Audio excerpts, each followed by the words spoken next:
Over the past few weeks, I've started noticing strange things in my apartment. The first thing that caught my attention was that food seemed to be disappearing from my fridge while I was at work. Naturally, this was odd, but I didn't think too much of it. I live a hectic life, so I tried to explain it away. I must have forgotten that I already ate something or thrown away food that had expired. But this was only the beginning. At night, I started hearing unsettling noises. It almost sounded like something was moving inside the walls. And every time I came home from work, it seemed like something had changed in the apartment.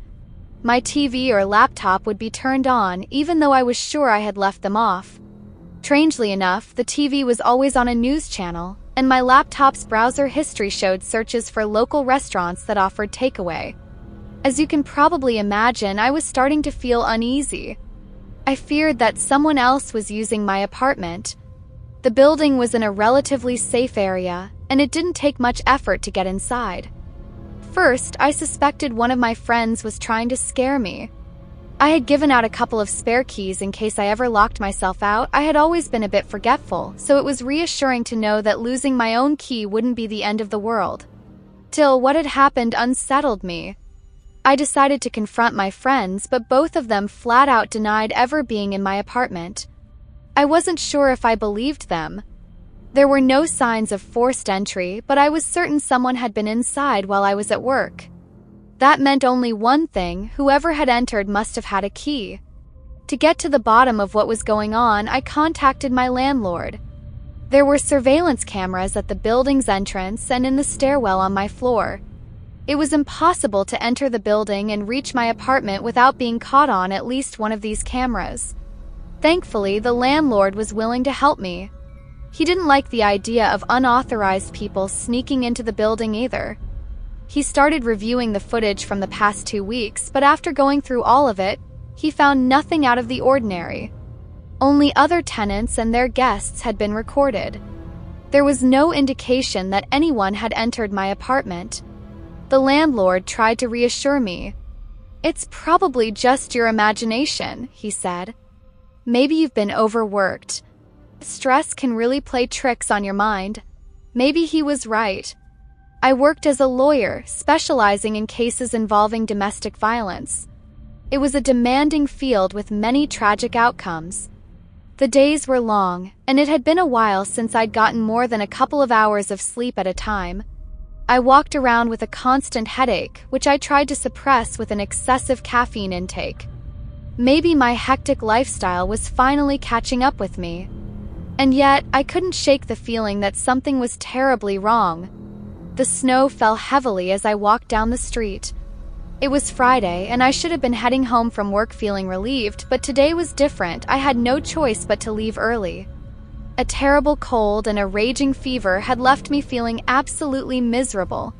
Still, I told myself that a couple of days of rest might be exactly what I needed. It was already 7:30 in the evening, but exhaustion weighed on me as if it were the middle of the night. I had stopped by the pharmacy on my way home, and now, as I finally approached my apartment building, all I could think about was collapsing onto my bed. Hopefully, for once, I'd get a good night's sleep. Climbing the 6 flights of stairs to my apartment left me completely drained. My legs wobbled beneath me, and I nearly collapsed in the hallway. But just as I reached my door, after what felt like an eternity, something made me snap back to attention. A strange sound echoed in the distance. It was faint, but it almost sounded like feet being dragged across the floor. My breath hitched as my eyes darted around the hallway, but I saw nothing. My hands trembled as I tried to guide my key into the lock. I didn't know why, but an overwhelming sense of dread crept over me. I wasn't alone. Then I heard it again. Footsteps. This time they came from inside my apartment. I froze. There was no mistaking it now. Someone was moving inside.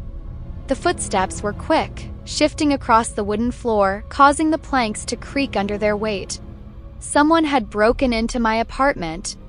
For a brief moment, I considered that maybe it was my friends playing a prank. They had tried something similar before, though they denied it. But after that, I had changed the locks just in case. No one should have been able to get in. A shiver ran down my spine. There was no doubt someone was inside. I hesitated, debating whether to run down the stairs and call for help. But if I did that, I might give the intruder a chance to escape. Deep down, I knew this was a bad idea, but I couldn't stop myself. I had to confront whoever was in there. Taking a deep breath, I turned the key in the lock. If I wanted to catch them off guard, I needed to be quiet. I pushed the door open slowly, as silently as I could. Then the stench hit me. An unbearable, putrid odor flooded my senses, so intense that I gagged. It smelled like something rotten, something decayed. I forced myself to ignore it as I crept inside, closing the door behind me. I moved straight to the kitchen and grabbed the sharpest knife I owned. My hands trembled around the handle. For a second, I hesitated. Would turning on the lights be an advantage or a mistake? I needed to see, I decided. The second the light flickered on, my stomach dropped. Garbage was strewn across the floor, pizza boxes, crumpled takeout bags, and food wrappers. None of it was mine. I hadn't ordered anything. Then I saw them. Footprints. Someone had stepped through the mess, trampling over the discarded food. The footprints led out of the kitchen, heading toward the living room. They were still here. Someone was hiding. Tightening my grip on the knife, I followed the trail into the living room. The footprints continued toward the large dresser standing against one of the walls. The dresser had come with the apartment, and though I had thought about getting rid of it for a long time, I had never actually done it. Tracks led straight to the dresser before suddenly stopping. I looked around, but there was no sign of the intruder. He must be hiding inside the dresser, I thought. It was big enough to fit a grown adult, and I had never bothered to fill it with anything. I took a cautious step forward, tightening my grip around the handle of the knife.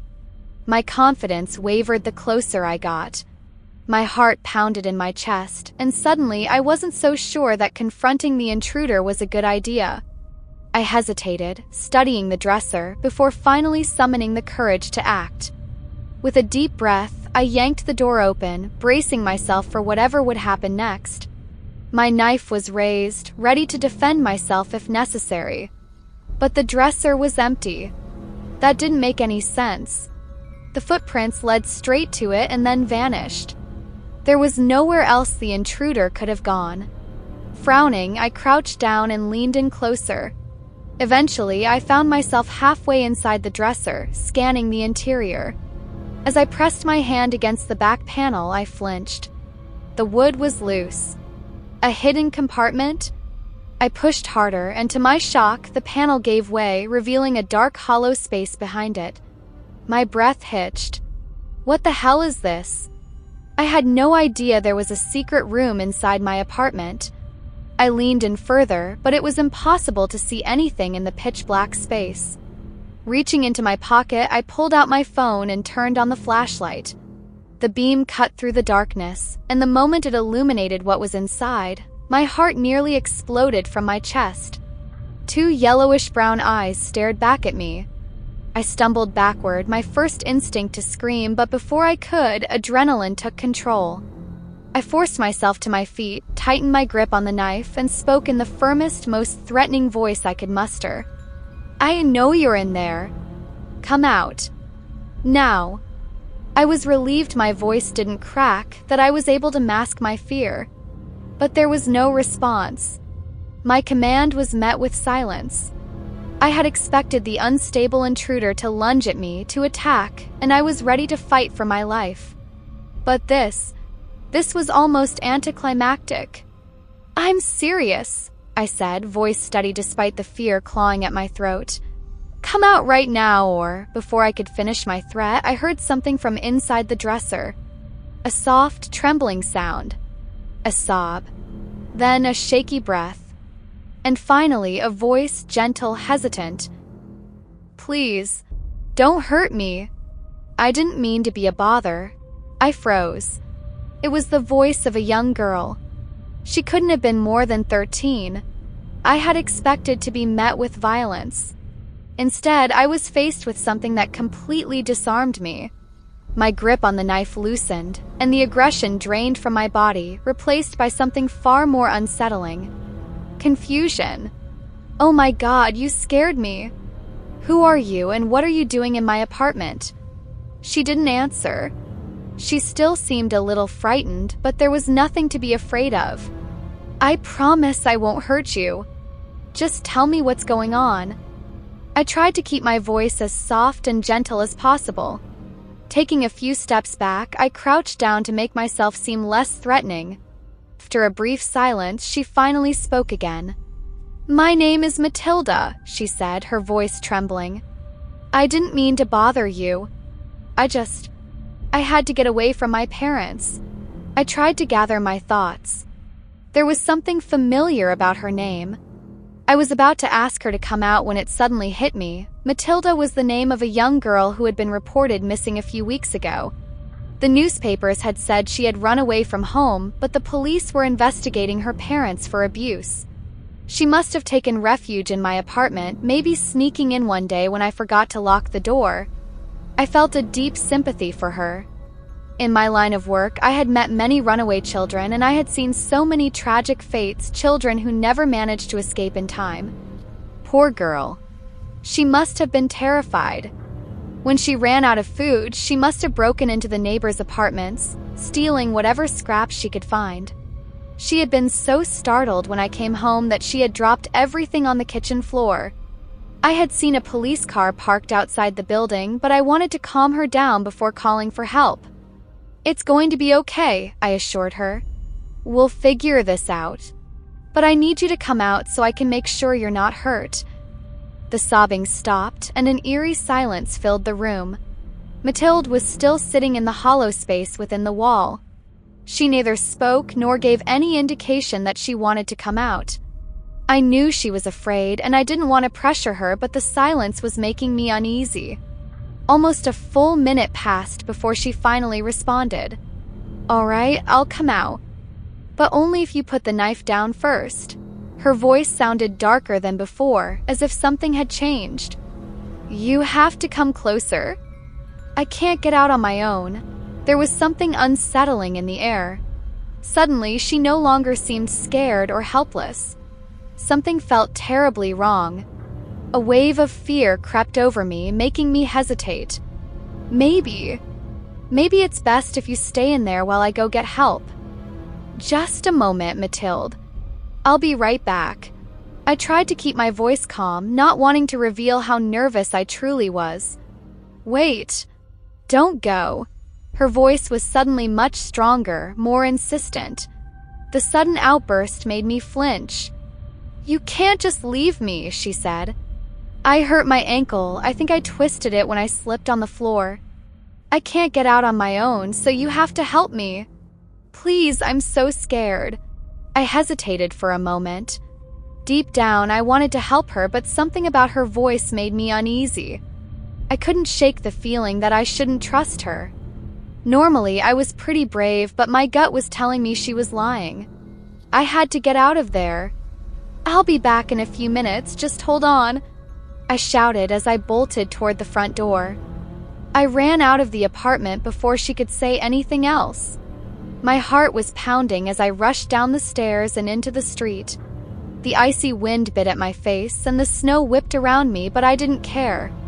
Luckily, the police car was still parked across the road. I dashed into traffic, barely avoiding a bus that nearly ran me down. But I made it across in one piece. One of the officers, a broad-shouldered man, was talking to his much slimmer colleague. I was about to tell them everything when a horrifying realization hit me like a punch to the gut.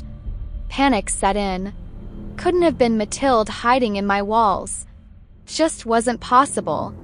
The night before I had seen the news, there had been a press conference where the police announced they had found Mathilde's body. She was dead, which meant the person in my apartment, the girl hiding in my walls, was someone else entirely.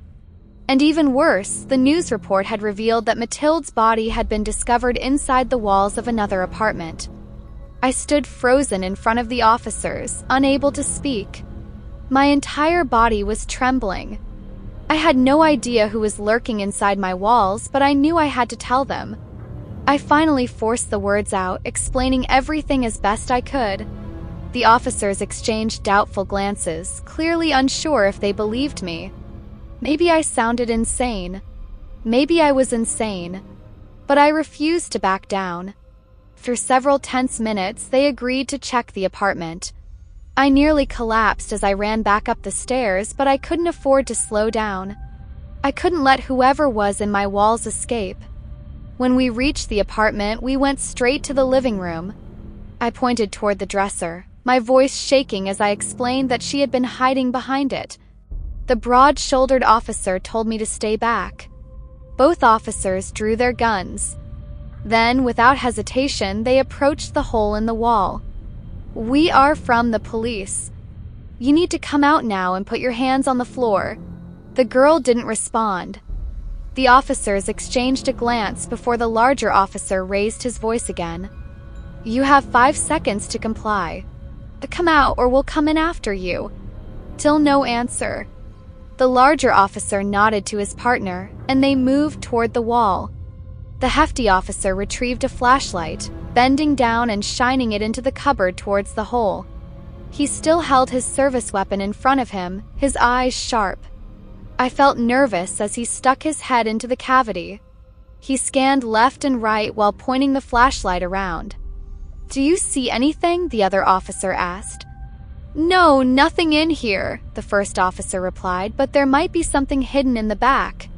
He pushed his head further into the hole, ensuring he wasn't missing anything. Then, suddenly, "I think I see something." The way he said it with such disbelief sent a chill down my spine. I feared it was something horrifically disturbing. A sense of deep unease crawled down to my very bones. "What is it?" the second officer asked. The larger officer withdrew from the wall, staring at his colleague. It was obvious that he had seen something that terrified him. "I think there's at least 2 bodies," he said, his voice shaky. We couldn't understand what we were looking at. I felt dizzy. "Are you sure?" the second officer asked. "Yes, I'm sure," the larger officer replied. "It's horrible. I've never seen anything like it." The bodies were disfigured. What in the world happened here? The thought that I had been living here with rotting corpses in the walls made me feel nauseous. I nearly vomited. And then I noticed something horrific. In that moment, I realized it wasn't a little girl hiding in the wall. "We need to break through the wall together. We have to check if anyone's still alive," the second officer said, holstering his weapon and moving toward the wall. I stood a few meters away, watching as they began ripping up the wooden planks. Didn't take long before the opening was big enough for them to get through. But when they ripped out the last board, they found several lifeless, dismembered bodies. I didn't know what to do. I could only stand there, eyes wide in horror. Much of the flesh had been torn off. There were several bite marks on what remained. Their faces were still recognizable, though contorted by the unimaginable pain they must have felt in their final moments. Despite that, their identities were clear. Several of them had been wearing uniforms from local restaurants, likely delivery drivers who had come to the apartment, unaware of the fate that awaited them. I'd seen enough, but something about the bodies caught my attention. Something was written on the wall in large red letters. It was too dark to make out the words clearly, so I stepped closer. My whole body was trembling. I read the final message from the murderer. "You should be glad you didn't do as I asked." That's it for tonight's tale. But don't worry, there's always more where that came from. Be sure to stay tuned for even more nerve-thrilling horror stories every single week. If you haven't already, hit that subscribe button and join us here at the Hollow Horror. You won't want to miss what's coming next. Until then, stay safe. Or stay scared. See you next time.